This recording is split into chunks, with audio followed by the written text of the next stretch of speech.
আপনি যে দলিলটি করতেছেন অর্থাৎ আপনার জমিটি যে দলিলের মাধ্যমে করতেছেন সেটা কিন্তু আপনাকে যাচাই করতে হবে এবং সেই যাচাই খরচ কত অর্থাৎ দলিলটি করতে কত টাকা খরচ হয় সেটার জন্য আপনাকে দলিল.com-এ যেতে হবে। দলিল.com-এ যখন আপনি গেলেন তখন আপনার সামনে কিন্তু শো করবে একটা লেখাটির নাম হচ্ছে দলিল ফেজ ক্যালকুলেট। এই দলিল ফেজ ক্যালকুলেট যখন আপনি প্রবেশ করবেন আপনার সামনে কিন্তু এরকম একটি ইন্টারফেস শো করবে। এখানে আপনার দলিলের ধরন যাচাই করতে বলতেছে। অবশ্যই আপনাকে দলিলের ধরন যাচাই করতে হবে। আমি মনে করুন যে হেবা বিল আওয়াজ বদল অর্থাৎ হেবা দলিল করব বা দান ঘোষণাপত্র দলিল করব, সেজন্য আমাকে হেবা ঘোষণাপত্রে ক্লিক করতে হবে।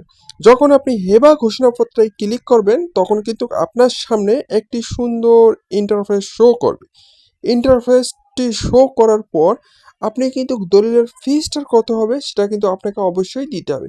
ধরুন আমি 5টা পৃষ্ঠার মধ্যে একটি দলিল করেছি, অবশ্যই আমাকে 5 পৃষ্ঠারে সীমাবদ্ধ থাকতে হবে।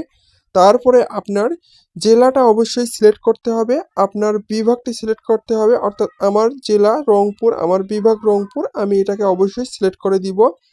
এখন যখন আমার বিভাগ এবং জেলা সিলেক্ট হয়ে যাবে তখন কিন্তু আমার সামনে এরকম লেখা শো করবে, অর্থাৎ আমার জমিটি সিটি কর্পোরেশনের জমি না জেলার জমি না পৌরসভার জমি না ক্যান্টনমেন্ট বোর্ডের জমি, সেটা হ্যাঁ কি না সেটা কিন্তু আমাকে অবশ্যই শো করে দিতে হবে। এখন আমার জমি যেটা আমি সেটা অবশ্যই শো করে দিব। আমার জমি যেহেতু সিটি কর্পোরেশনভুক্ত নয় সেহেতু না দিব, আর যদি হয় সেহেতু হা দিব, বা পৌরসভাভুক্ত নয় সেহেতু না দিব, আর যদি হয় তাহলে হা দিব। যেহেতু আমার জমিটি পৌরসভাভুক্ত নয় সেহেতু আমাকে না দিতে হবে। ইউনিয়নভুক্ত সেহেতু আমাকে ইউনিয়নে অবশ্যই ক্লিক করতে হবে। তারপরে আপনাকে আমাকে যে কাজটি করতে হবে, আপনার জমির পরিমাণ কত সেটা কিন্তু আপনাকে অবশ্যই দিতে হবে এবং শতাংশটা অবশ্যই উল্লেখ করতে হবে। আপনি যদি শতাংশ করতে চান শতাংশ, কাটায় করতে চাইলে কাটায়। আর তারপরে আপনাকে যে বিষয়টি অবশ্যই করতে হবে, আপনার জমির মূল্যটি আপনাকে অবশ্যই সেখানে শো করতে হবে।